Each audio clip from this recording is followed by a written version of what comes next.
कैसे आप सभी, उम्मीद करते हैं आप सभी ठीक ही होंगे और बढ़िया से पढ़ाई करते होंगे। आज भोजन के बारे में बताएंगे कि भोजन हम क्यों खाते हैं और भोजन हमारे शरीर में क्या करता है, क्या काम करता है भोजन, और भोजन हमारे शरीर के लिए क्यों आवश्यक है। ठीक, तो चलिए बताते हैं। ठीक, भोजन भोजन भोजन हमें पौधे तथा जंतुओं से प्राप्त होते हैं। भोजन हमें कहाँ से प्राप्त होते हैं? पौधे से या जंतुओं से। जैसे पौधे से मतलब चावल को धान से हम उगाते हैं ना चावल, उसके बाद पेड़ से फल तोड़ते हैं, सब्जी उगाते हैं, ये सब हो गया पौधे। उसके बाद जंतुओं से हो गया कि जैसे मीट ऊट, ये सब से भी भोजन प्राप्त होता है ना। मीट, मुर्गा, मछली काट कर उसको खा के, तो वो भी हो गया भोजन। उसके बाद क्या है? भोजन हमारे शरीर के लिए क्यों आवश्यक है? भोजन हमारे शरीर के लिए क्यों आवश्यक है?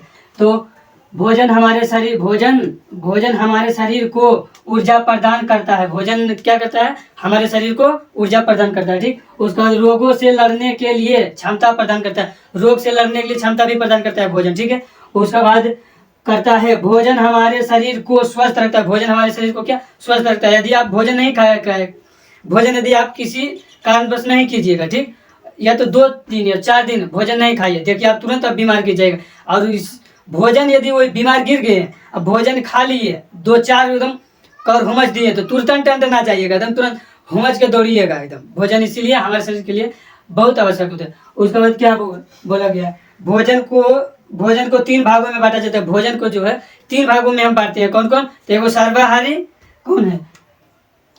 शाकाहारी, मांसाहारी और सर्वाहारी। शाकाहारी के मतलब क्या होता है? शाकाहारी और मांसाहारी और सर्वाहारी का। शाकाहारी के मतलब होता है कि जो कि पेड़ पौधे खाते हैं, पेड़ पौधे पत्तियाँ खाते हैं, जो कि मांस मछली नहीं खाते हो। और मांसाहारी उसको बोलते हैं जो मीट खाते हैं, जो दूसरे जानवर को शिकार करके खाते हैं, उसे हम मांसाहारी कहते हैं। और सर्वाहारी किसे कहते हैं? सर्वाहारी उससे कहते हैं जो कि दोनों चीज खाते हैं, मांस भी खाते हैं और शाकाहारी भोजन भी करते हैं, उसे हम सर्वाहारी कहते हैं। ठीक, अगर इसी